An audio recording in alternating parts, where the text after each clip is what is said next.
Amid our earnings coverage in recent weeks, we missed a preliminary economic assessment that was released by a small gold producer operating a mine in Tanzania. Truthfully, we only caught it just now because of the announcement of the filing of the technical report. This PEA is a bit different than others that have been released by peers for a couple of reasons. First, the study is based on the expansion of a currently operating small-scale mine, rather than a new project. Secondly, there's not really an upfront capital requirement because the project will be funded from internally generated cash flow, and thus there is no internal rate of return. Or so the company says. On that note, let's dive in. Don't miss the Rule Symposium for Natural Resource Investing happening July 7th in Boca Raton. If you can't make it in person, that's not a problem. You can get your ticket to watch live online or on demand. We'll be there with the deep dive, so if you make it out to Boca, come say hi at our booth. If you want to sign up, click on the link in the description to get your pass.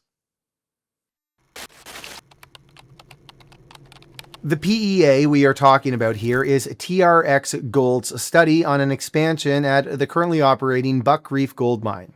In simple terms, the study at hand here has evaluated a scenario where the current 2,000 ton per day open pit operation would see an expansion of the processing capacity to 3,000 tons per day, with the mine transitioning to an underground operation over a 2 to 3 year period.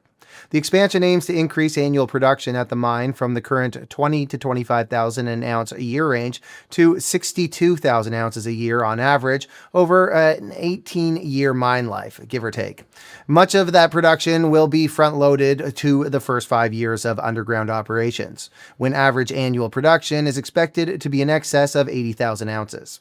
For Buckreef, the study represents the fourth such major expansion seen on site, following the upsizing of processing capacity from 1,000 to 2,000 tons per day in 2024, with the addition of a ball mill, which followed expansions in 2023, 2022, and the initial launch of mining operations in the first half of 2021. In other words, this is a company that rather than flashy targets has instead focused on measured expansion using cash flow rather than massive debt financing, which is kind of a rare thing in this industry, at least on the public market side.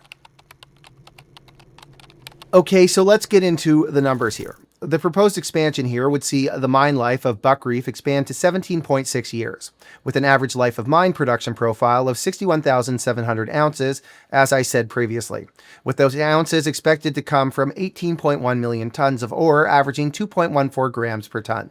The study is based on measured and indicated mineral resources of 10.8 million tons that is estimated to contain 893,000 ounces of gold at an average grade of 2.57 grams per ton, and an inferred mineral resource of 9.1 million tons estimated to contain 726,000 ounces of gold at grades averaging 2.47 grams per ton. The current open pit operation at Buckreef would continue to operate for the next 2 to 3 years, while development occurs to expand the processing capacity on site to 3,000 tons per day, and the underground mine gets established.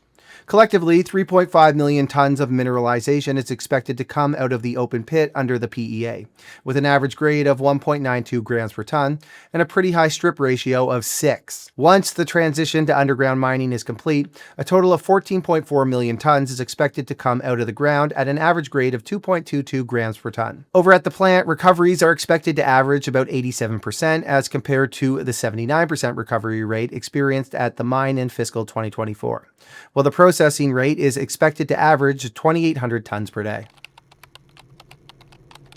The key to all this here obviously is the financial aspect of things.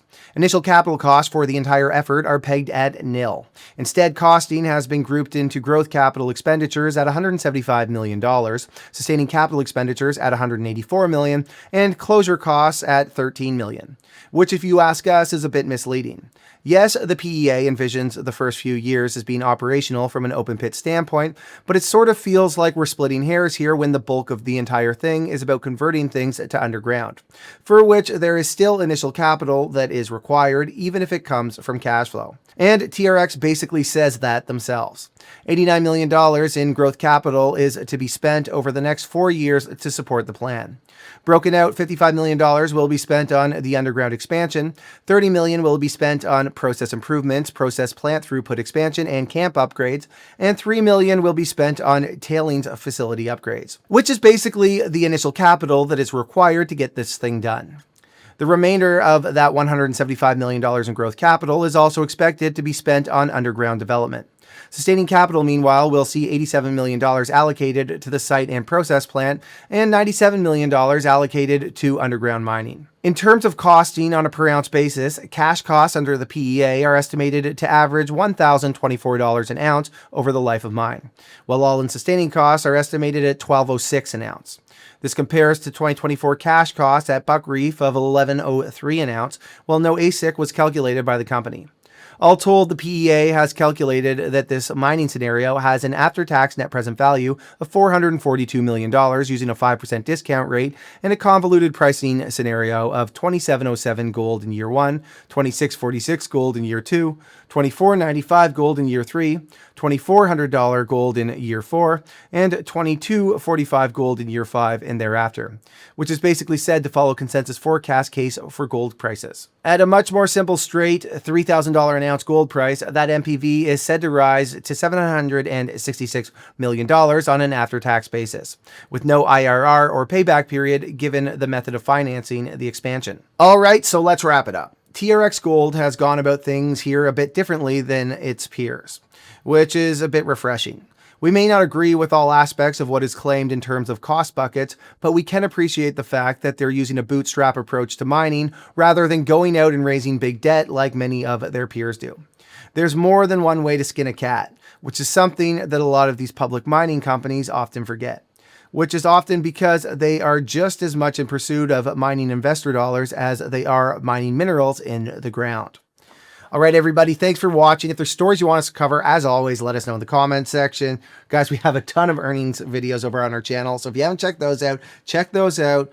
And also, guys, if you enjoyed this content, do me a favor, smash that like button, subscribe, ring that notification bell. All right, everybody, thanks for watching.